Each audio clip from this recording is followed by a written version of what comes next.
tila napahiya di umano sa ikinasang Senate Blue Ribbon Committee ang presidential sister Senator Amy Marcos matapos itong pabirong pinitik at tila sunog ni Senator Marcoleta matapos itong malate sa ikinasang pagdinig tungkol sa usaping kontrobersyal na bilyon-bilyong pera ng bayan ang di umano'y nasayang at kinulimbat gamit ang pera na inilaan ng pamahalaan sa flood control project na siyang nagpahirap sa taong bayan at bansa matapos tila binuking at pinitik ng magaling na senador at chairman ng Blue Ribbon Committee na si Rodante Marcoleta, ang presidential sister at senadora na si Amy Marcos. Sila nabuking ito sa publiko at pabirong pinatatamaan sa kalagitnaan ng pagdinig sa Senado nang malate ito sa ikinasang pagdinig patungkol sa korupsyon ng flood control projects ng gobyerno ni Marcos Jr. At ang pangyayaring ito ay hindi nakaligtas sa mata ng taong bayan at umani ng samut-saring komento mula sa mundo ng social media. At ayon pa sa kanila, medyo nakakatawa pero nakakahiya sa part ng na-call out yung sarcasm manglal. Tinawag kang gorgeous pero pinaalam sa lahat na as usual,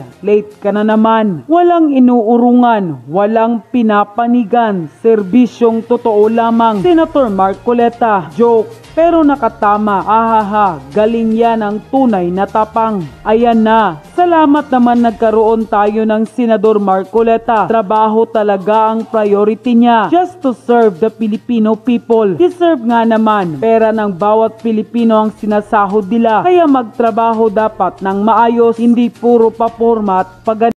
Speaking, ito babae, meron akong balita sa inyong babae. Ito, pag-usapan natin itong babae. Ito. Paiimbestigahan sa Blue Ribbon Committee. Tingnan natin, pakinggan po natin. Thank you, Senator Win. Let me acknowledge the arrival of the gorgeous Senator Amy Marcos. As usual, late ka na naman. Tinan niyo mukha ni Amy, nakatawa pa dyan, ha? Nakatawa pa. Oh. I now call on Senator... Nung sumagot ng patawa-tawa si ganyan ng Marcos, no? Pagka naitumbok mo yung kanilang mali, dadaanin nila sa tawa. Di ba ganyan si Bongbong? Why should I? Natanong, magpa-drug test ka. Why should I? Tawa-tawa. Di ba? Ganyan naman. Ulitin natin si Amy. Tawa-tawa. I now call on Senator Bongo for his... Imbestigahan nyo yan sa Blue Ribbon. Imbestigahan mo yan, Marcoleta.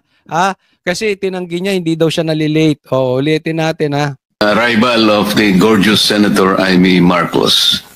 As usual, late ka na naman. I now call on Senator Bongo.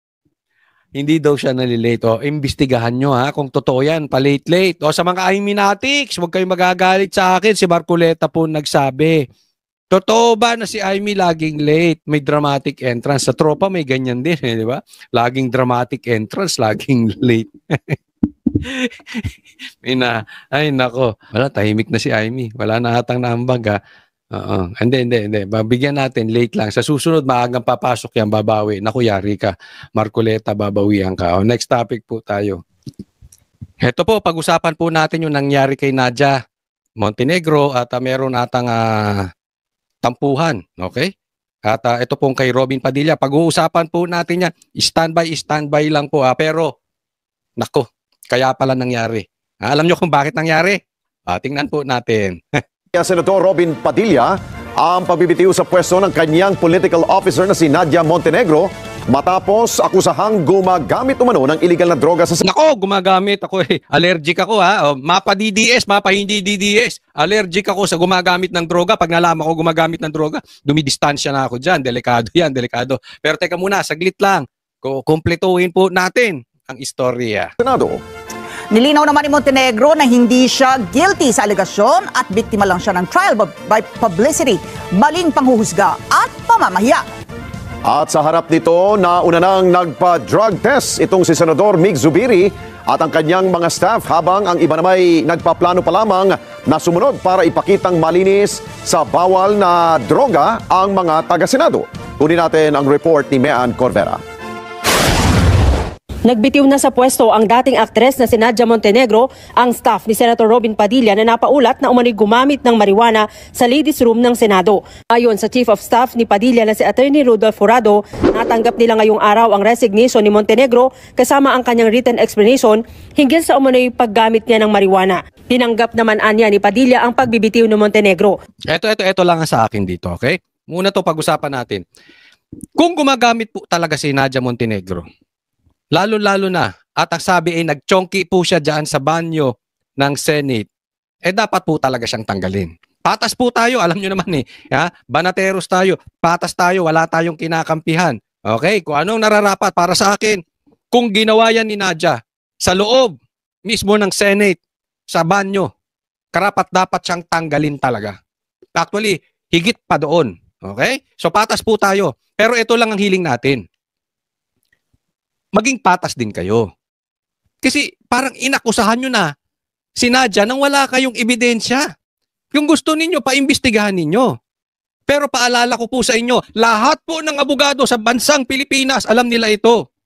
An accused is considered innocent until proven guilty. Kung hindi pa napapatunayan, huwag kayong padalos-dalos. Kasi itong mga pulahan, itong mga pinklawan, yan ang gusto nilang pag-usapan. Yung chongke sa banyo. Meron pang isang channel. Meron na namang binabanatan, ayaw daw sumabay sa elevator. Stop na naman daw ng Senate. Ano nang nangyari sa bansang Pilipinas? Chismisan tayo. Chismisan, banata ng mga staff ng senador? Ano na nangyari? Mainstream media yung nagpapakalat na yun. Galit na galit. Napanood ko yun. Napanood nyo ba yun? Meron daw isang staff. Ayaw magpasabay sa elevator. But anyway, no? Kasi ang tatamaan na naman yan. Kung kasalanan na naman niya, pustahan tayo. Ituturo na naman yan kay BP Sara. Pagka mali, walang problema. Kaya lang alam namin yung ginagawa ninyo dito. Hinuhusgahan nyo agad, wala pa. Angkla naman kayo ng angkla. Sausaw naman kayo ng sausaw. Ito mga senador. Di ba? So hindi natin kinakampihan si Nadia, pero patas lang. Ang gusto ninyong pag-usapan, itong mainstream media, gusto ninyong pag-usapan. Itong pagchuchongke sa banyo, ayaw nyong pag-usapan yung patungkol sa flood control. Yang nakawan dyan. Sige nga. Bakit hindi nyo mabanatan? Kayong channel kayo, malapit ko na kayong pangalanan, mainstream media kayo. Ano yan parang sidekick. Hindi sila yung main. Meron silang sidekick pang YouTube. Mga di ba? Banatan nyo nga si Tambaluslos. Hindi nyo kaya. Yung anomalya sa flood control. Sabog na ang baho na, nang-aalingasaw. Wala kayong magawa kay Tambaluslos, kay Bonjing. Amoy naman kayo, sobra naman. Di ba? Mas gusto nyo pag-usapan yung chongki. Pero duwag kayong banatan. Binabanatan nyo yung mga staff ng mga senador. Hindi. Mainstream to. Hindi po ito vlogger. Mainstream. Pero hindi nyo mabanatan si Bonjing. Tatlo kayong Si Montenegro ang isa sa mga political affairs officer ni Padilla.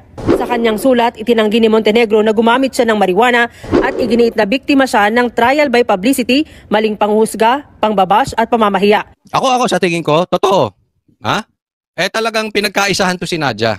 Kasi po ang nangyayari ngayong butasan. Sinong binubutasan nila? Sabog na po yung flood control. Sinong binubutasan nila ngayon? Si Chis Escudero kasi akala nila hinarang yung impeachment. Di ba? Yan naman ang ginagawa ng Pinklawan ngayon, lalo na yung baklang vlogger na yun na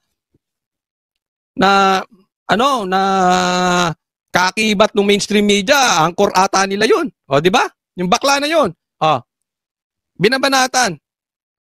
Kasi akala kampi kay Sara. Ito naman ngayon si Robin, pati si Villanueva binabanatan, di ba? Lahat sa tingin nila kumakampi kay BP Sara, binabanatan. Binatikos nito ang pagpapalabas ng incident report kung saan inilagay pa ang kanyang pangalan samantalang wala palang ebidensya na nagdulot anya ng pangungutya sa kanyang pamilya. Yun ang sinasabi, wag po natin kakalimutan. may due process. Baka nakakalimot po kayo. Gusto nyong pairali ng due process pagdating sa flood control. Gusto nyong pairali ng due process patungkol doon sa namatay, na-addict sa ibang bansa. Pero pag patungkol sa Duterte, sige kayo bintang. Isa pa yan, PNP chip na yan. Lahat na lang ng patungkol sa fake news, DDS. Eh bakit? Ang daming fake news ng mga vlogger ni Bongbong Marcos, bakit hindi nyo pasita-sita? Bias kayo. Sa bagay, naintindihan kita. Dahil wala kang kakaya na maging PNP chief kung hindi ka lang bata ni Bongbong Marcos. Wala ka talaga. Torre, pangalanan na kita. Nagbitiw raw siya dahil apektado na rin ang kanyang mental health at ang kanyang mga anak dahil ang kanilang inaumano ay drug addict. Minabuti niya rin daw na magbitiw para hindi na makaladkad ang pangalan ni Senator Padilla. Dahil sa kontrobersiya, ipinanawagan ni Senate Minority Leader Vicente Soto kay Senate President Francis Escudero na ibalik ang random drug testing sa mga tauhan ng Senado na natigil noong panahon ng pandemya.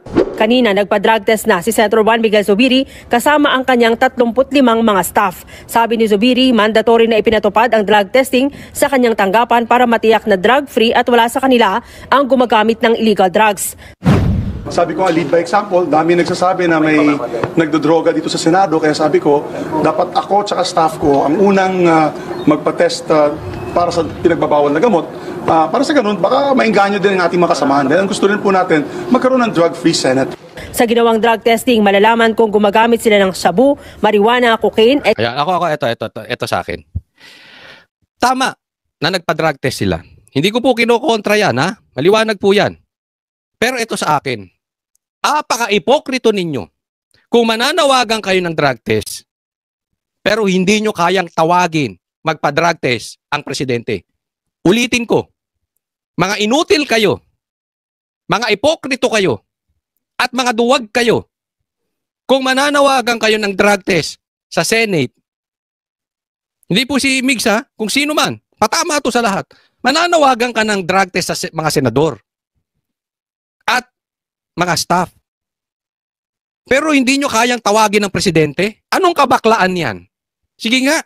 Kasi kung ako senador, sasabihin mo sa akin, hoy, magpa-drug test kayo, pati yung staff mo. Alam mo yung sasabihin ko sa inyo? Animal ka, wag mo akong pakialaman. Ba't mo ko utusan kung anong gagawin ko? Kung ako senador, ha? Hindi po ako kontra sa drug test. Sa katunayan, alam to ng mga kasamahan ko sa Banateros. Ako, nag-aantay nga ako. Sino maghahamon ng drug test sa akin? Araw-araw tayo. Basta sabay. Gusto mo araw-araw, basta ikaw magbayad. Legit yan. Ayoko sa mga addict. Ang sa akin dito, bakit titirahin nyo yung iba? Takot kayong pa-drug test yung Pangulo. Eh ano ba effect? Sa halimbawa, addict yung staff ng Senate. Tama ba yun o mali? Mali. Pero anong epekto nun? Sa taong bayan? Wala. Eh kung addict yung presidente, kung lang addict yung presidente, ano epekto nun sa Pilipinas? Eh kung addict yung mga sekretary niya, anong epekto nun sa Pilipinas? Di ba ang laki? Oh, huwag kayong magmalinis. Bakit yung staff? Ulit di ko kini-question yan, okay yan, tulak nyo yan. Pero kumplituhin ninyo. Kailangan patas. Kaya nang sabi ko, okay lang, sitahin nyo yung confidential funds ni BP Sara, pero sitahin nyo rin, silipin nyo rin yung confidential funds ni Bongbong Marcos, patas tayo. Kasi pagka pinapatupad nyo sa mga grupo lang, ginagamit siyang pangpolitika. Yan ang ayaw natin. Pati drug testing, pinupolitika ninyo. Ecstasy at opium. Ayon sa mga babatas, nais niyang maging halimbawa sa mga senador at kanilang mga staff dahil sila ang tagagawa ng batas at hindi... Subiri, babalik ko sa iyo yan mamaya, paalala nyo sa akin. Hindi pala to live. Paalala nyo, gusto mo maging halimbawa sa mga kasama mong senador, tuturuan kita. Sila ang dapat na maging lawbreaker. Kung may staff siya na mapapatunayang gumagamit ng illegal drugs, bibigyan naman ng due process at pagkakataon na mag-rehabilitate. Kung sumailalim ito sa rehab pero nag-positive pa rin, tatanggalin na ang empleyado. I see no problem. Pag wala naman kayo tinatago, bakit matatakot po kayo mag-drug test? Kaya... Oh, exactly! Sabihin mo yan sa presidente. Kung wala kayong kinakatakot, ba't di kayo Kasi, alimbawa ako, bagamat ako hindi senador, ako simpleng mamamayan. Pero kaya ko magpatawag ng lahat ng drug test. Pulahan, dilawan, DDS, komunista, NPA, lahat patas. Huwag kayo namimili. Kung sasabihan nyo yung isa, kung wala naman kayong kinakatakot, wala naman kayong kinakatago, sabihin nyo yan. Sino bang problema ng bansang Pilipinas? Yung mga staff o yung mga politiko? I am encouraging, ini-encourage ko po ang lahat ng mga senador at kanilang mga opisina na magpa-drug test na. Para sa ganun ay talagang mawawala ng duda na mga nagdudurog dito sa ating Senado. Bukas Uulitin ko okay ang sinasabi ni Subiri. Kulang lang. Kumbaga sabi ni Marcoleta, hilaw. Masarap sana yung timpla, hilaw lang. Pakakain mo sa amin yung hilaw? Daring magpa-drug test si Senator Raffy Tulfo at kanyang mga staff. Even before I became senator, nilalabi ko na yan, dapat lahat ng mga magkakandidato pa lamang, sa COMELEC pa lamang, dapat magpa-drug test na. Kasi nababalitaan natin noon, merong mga politiko, ang nagandang names, na addict daw, merong sa lower house. Tulfo, okay yung sinasabi mo. Kaya mong sabihin sa presidente yan? Anong nangyayari sa mga dila ninyo?